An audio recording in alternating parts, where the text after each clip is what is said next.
Assalamualaikum warahmatullahi wabarakatuh. Perkenalkan, nama saya Aisyah Purnamasari.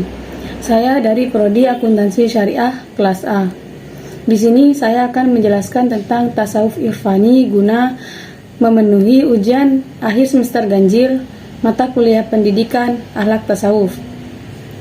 Pengertian tasawuf irfani.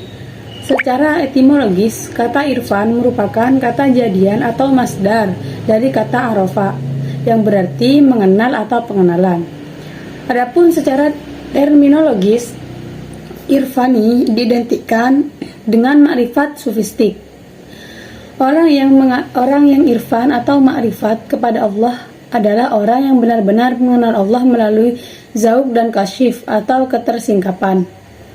Ahli irfan adalah orang yang bermakrifat kepada Allah. Dalam konteks ini, Ibnu Arabi berkata, arif adalah seorang yang memperoleh penampakan Tuhan sehingga pada dirinya tampak kondisi-kondisi hati tertentu.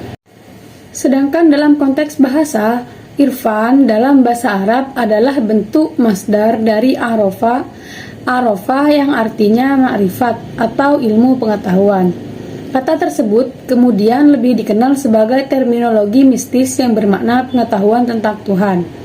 Dalam versi yang hampir sama, Soleh menjelaskan, irfani berasal dari bahasa Arab, yaitu dari kalimat arafa semakna dengan makrifat yang berarti pengetahuan.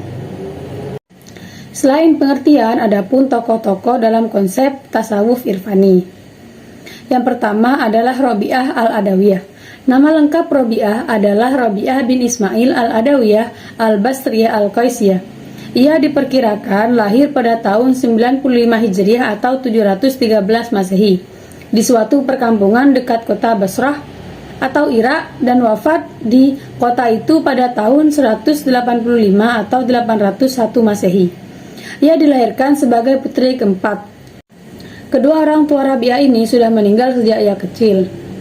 Karena orang tuanya meninggal, maka Rabi'ah ini dijadikan seorang budak dan dimerdekakan oleh tuannya itu. Rabi'ah merupakan tokoh tasawuf pertama yang dianggap sebagai pelopor doktrin cinta tanpa pamrih kepada Allah. Dalam sejarah perkembangan tasawuf ini, hal ini merupakan konsepsi baru di kalangan sufi. Karena itulah, Rabi'ah al-Adawiyah disebut the mother of the Grand Master atau ibu dari para sufi besar. Adapun dua batasan cinta yang dimunculkan oleh Rabi'ah al-Adawiyah ini. Yang pertama, cinta itu sebagai ekspresi cinta hamba kepada Allah. Maka cinta itu harus menutup selain yang dicintainya. Artinya, jika seseorang itu benar-benar mencintai Allah, maka dirinya harus memalingkan dirinya dari segala sesuatu selain Allah.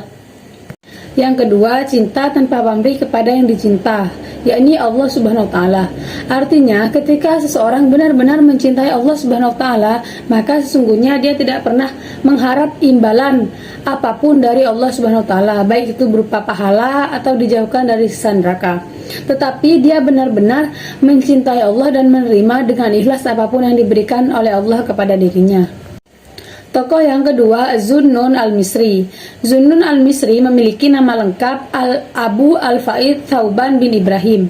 Dilahirkan di salah satu kawasan di Mesir bernama Ekhmim pada tahun 180 Hijriah dan wafat pada tahun 246 Hijriah atau 856 Masehi. Julukan Zu al-Nun diberikan kepadanya berhubungan dengan berbagai kelebihan yang diberikan Allah kepadanya.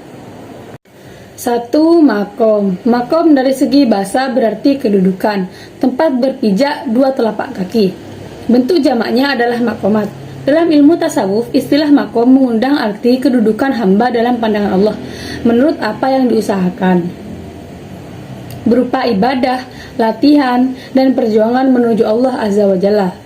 Yang kedua, ahwal. Ahwal adalah bentuk jamak dari hal, yang segi bahasanya berarti sifat dan keadaan sesuatu. Yang ketiga, ma'rifat. Secara etimologi berarti pengetahuan atau mengetahui sesuatu yang seyakin-yakinnya.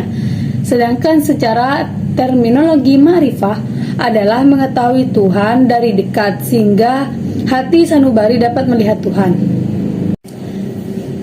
Selain pengertian dan tokoh tasawuf, adapun metode dalam tasawuf irfani.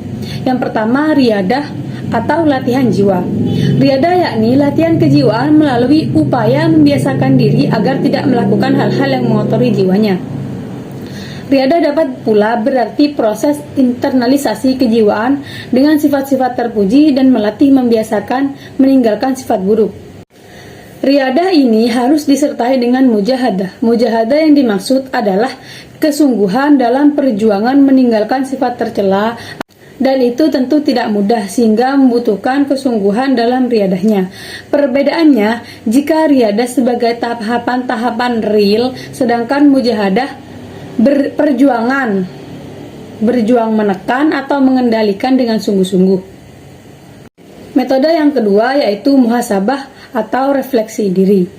Menilai diri sendiri dan memikirkan diri secara mendalam apa saja perilaku-perilaku yang sudah dilakukan oleh diri sendiri, yang kemungkinan itu bisa menjadikan seorang sufi pada kegagalan mencapai suatu makom.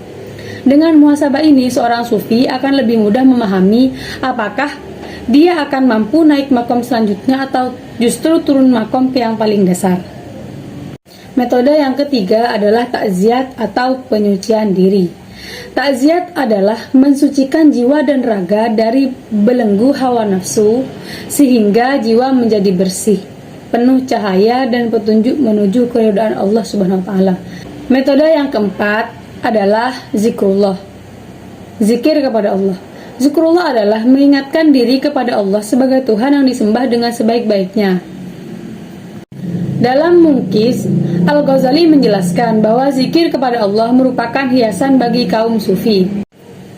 Syarat utama bagi orang yang menempuh jalan Allah adalah membersihkan hati secara menyeluruh dari selain Allah.